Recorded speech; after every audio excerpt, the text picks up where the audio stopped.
चीन ने एआई को लेकर भारत का समर्थन मांगा है। चीन यूएन के तहत एक ग्लोबल साउथ एआई फोरम बनाना चाहता है ताकि ऐसे नियम बनाए जा सकें जिनसे ये तय हो कि एआई ताकतवर देशों के साथ साथ विकासशील देशों को भी मिले। ऐसे में चीन को ग्लोबल एआई बॉडी बनाने के लिए भारत का समर्थन चाहिए।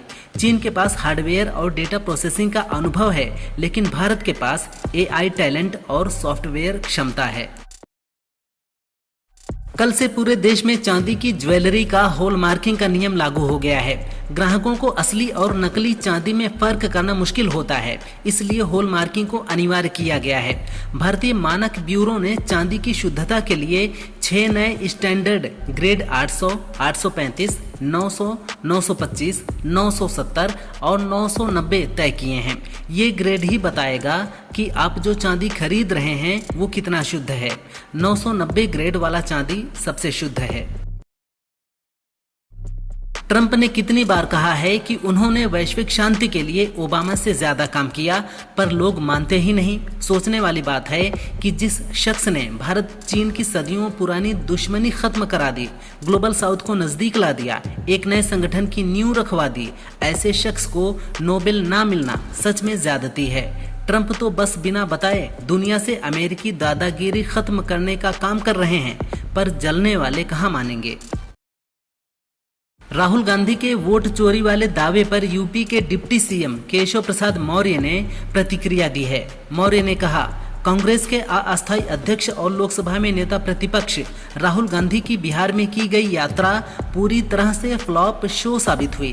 वे मीडिया में बने रहने के बहाने ढूंढते रहते हैं। इन दिनों उन्होंने महाराष्ट्र पर बोलना बंद कर दिया है। राहुल गांधी अंदर से खोखले हैं और केवल दिखावा करते हैं। बिहार की जनता को संबोधित करते हुए पीएम मोदी ने कहा कि कांग्रेस आरजेडी के मंच से मेरी मां को गाली दी गई। आपके आशीर्वाद से मैं शायद इस पीड़ा को झेल पाऊं। मां के सम्मान से बड़ा कुछ नहीं होता। ये मेरा नहीं, करोड़ों भारतीयों का अपमान है। शाही खानदान वालों को सत्ता विरासत में मिली है। ये युवराज चांदी का चम्मच लेकर पैदा हुए हैं। मां ने मुझे मां भारती की सेवा के लिए पाला। उनका राजनीति से कोई लेना देना नहीं था।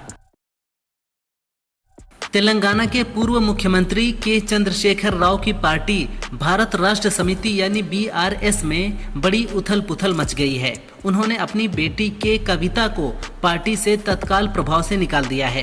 के कविता पर पार्टी को बदनाम करने की गतिविधियों में शामिल होने का आरोप है। के कविता का नाम दिल्ली शराब घोटाला मामले से भी जुड़ा था। पाकिस्तान में बाढ़ से तबाही मची है। 20 लाख से ज्यादा लोग बाढ़ से प्रभावित हैं। इस कुदरती कहर के बीच पाकिस्तानी रक्षा मंत्री ख्वाजा आसिफ ने बेतुका बयान दिया है।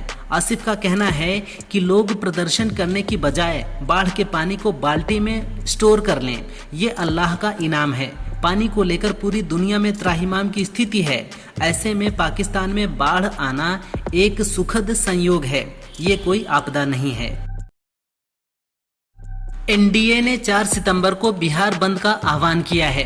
बिहार में इंडिया ब्लॉक के मंच से प्रधानमंत्री नरेंद्र मोदी की मां को गाली दी गई थी। इसके विरोध में एनडीए ने 4 सितंबर को सुबह 7 बजे से 12 बजे तक बंद बुलाया है। आपात सेवाओं और रेल को इस बंद से अलग रखा गया है।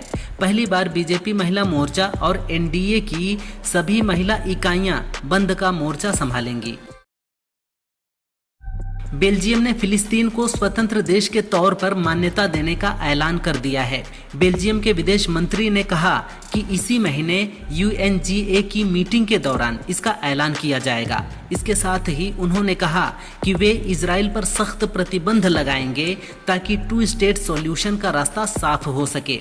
इसी महीने फ्रांस, कनाडा और ब्रिटेन फिलिस्तीन को स्वतंत्र राष्ट्र के रूप में मान्यता देने जा रहे हैं। यूपी कैबिनेट मंत्री संजय निषाद लगातार चर्चा में हैं। लखनऊ में निषाद पार्टी के कार्यालय के बाहर एक होर्डिंग से सियासी हलचल तेज हो गई है। होर्डिंग में लिखा है, निषाद की ताकत को मत आजमाओ, भरोसे को यूं मत गंवाओ। संजय निषाद ने कुछ दिन पहले ही कहा था, बीजेपी चाहे तो गठबंधन तोड़ ले। ऐसे में कयास लगाए जा रहे हैं कि यूपी की राजनीति में कुछ बड़ा होने वाला है। लखनऊ में डिप्टी सीएम केशव प्रसाद मौर्य ने आरजेडी, कांग्रेस और सपा को आड़े हाथों लिया। उन्होंने कहा, आरजेडी, कांग्रेस और सपा ने राजनीति के स्तर को इतना नीचे तक पहुंचाने का पाप किया है कि उसके लिए बिहार की जनता ही नहीं बल्कि देश की जनता भी ऐसे पार्टियों को क्षमा नहीं करेगी। पीएम मोदी का भावुक होना स्वाभाविक है। किसी के स्वर्गीय मां के प्रति ऐसे अपशब्दों का प्रयोग करना इस देश की हर मां का अपमान है।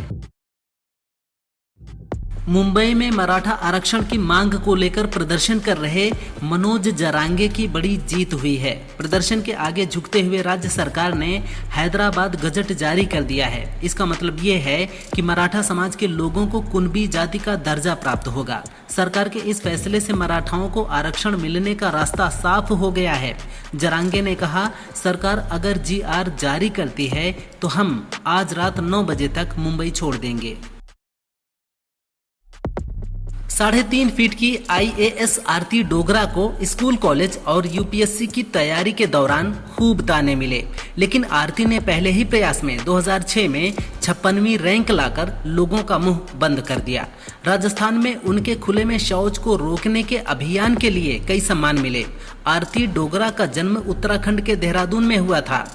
कर्नल राजेंद्र डोगरा और शिक्षक कुमकुम डोगरा की आरती इकलौती संतान है। आरती ने बताया कि मजाक ही उनकी शक्ति बन गई।